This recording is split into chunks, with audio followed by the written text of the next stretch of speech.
কে বলতে পারবেন বলুন তো এটা কি?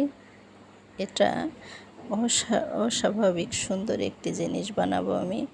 তো সারা বছর সংরক্ষণ করব আর দারুণ দারুণ ডেজার্টে ব্যবহার করব।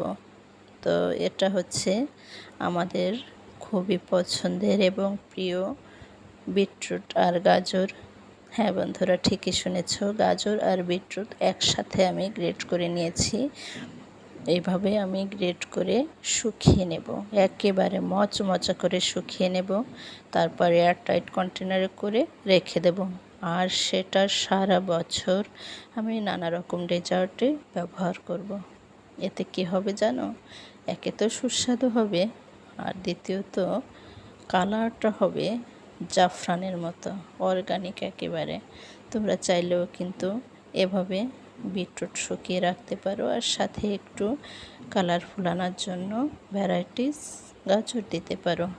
তো আমি এই যে গাজর আর বিটরুট দিয়েছি, এখন শুকিয়ে মচমচা করব। অবশ্যই এটা রোদে শুকাতে পারলে অনেক ভালো হয়।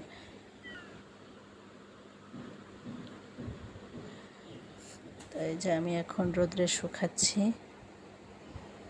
এই যে এটা সিজনারি করব, আর বিশেষ করে শীতের সময় আমি এটা সিজনারি করি। শীতের সময় বিটরুটটাও ভালো পাওয়া যায় আর দামও রিজনেবল প্রাইসে থাকে। দেখো, একটু হাতে লাগে না, একটা কাঠি বা স্পুন দিয়ে এভাবে নেড়ে চেড়ে দিলে হাতে লাগবে না।